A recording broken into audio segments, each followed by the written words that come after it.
Hey, I'm Sean Hammond. We're at NAMM 2011, Day 3 at the Godlike booth. We're with PJ, Kevin. How's it going? It's like almost day 4 now. We're talking about the new TWA Great Divide pedal.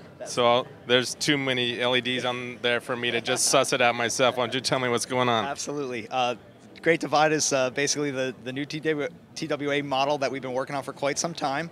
I'm a bass player, so octave dividers are a big obsession of mine, and we finally put one together that I feel just is really pretty amazing. It's an analog octave divider with 5 individual voices. There's dry, octave down, octave up, which is an analog octave up, so it's like an Octavia. In addition, there's a sub voice, and sub can be selectable between 1 octave down, 1.5 octaves down, 2 octaves down, or 2.6 octaves down. In addition, there's a synth voice, and the synth voice basically grabs waveforms from the flip-flop dividers of the other octave voices and slams them together in all weird phase arrays, and it basically creates like pulse width modulation and like real nerky, like mid-range boosted fuzzes and a lot of cool other synthesizer sounds. In addition, we have this interesting envelope feature on the octave up, which actually does like a envelope volume swell into the upper octave harmonic, and it's really unique. I've never really heard anything like it. But when you blend the voices together, you wind up getting some really, really awesome, guitar synth types of sounds.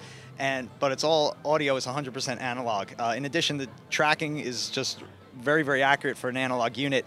And last but not least, we have a secondary plunger knob, and what that does is it allows you to toggle between 2 preset scenes on the unit. So you can basically say like you want your main sound as an octave, a dry and octave down, and then you could toggle to a dry octave up with the envelope for like a really awesome Octavia lead solo.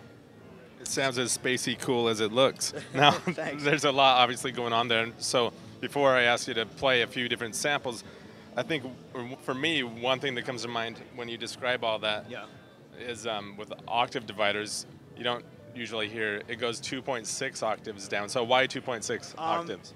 It just has to do with when you're doing analog octave division, what kind of harmonies you can actually get out of an analog flip-flop chip. If this was a digital unit, you could obviously write code for whatever type of harmony you wanted to, but this is not digital at all. It's all analog, so it's taking place in with your it's taking your signal and altering it, not like triggering some kind of sample of something else. Yeah, there's only so much you can do with analog circuitry before you push it beyond its limits. There's actually a lot, and actually the way that I originally only wanted a 2 down, but my engineer that's basically laying out the circuit added the 2.6 just like as a goof, and it just sounded so great that we decided to put it on the final unit. So.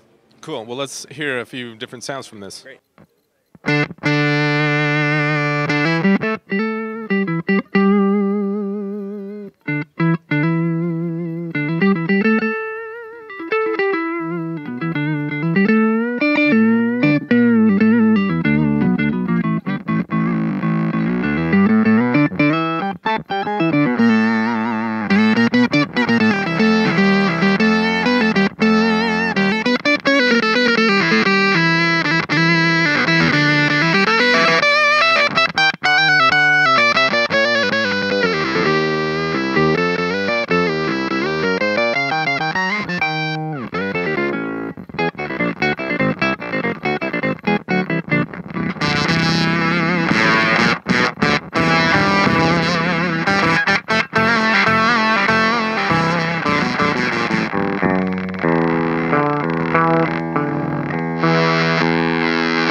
There's really a vast amount of different sounds in here, and all the voices, because it's analog, are highly interactive, particularly because the synth voice is grabbing stuff from the other voices. So even just a slight adjustment on the sliders gives you pretty widely different sounds. So. Cool. Well, why don't you tell people where they can go to find out more about this? You can find out more about this product at www.godlike.com. And we're hoping to have this unit shipping by June of this year. Cool.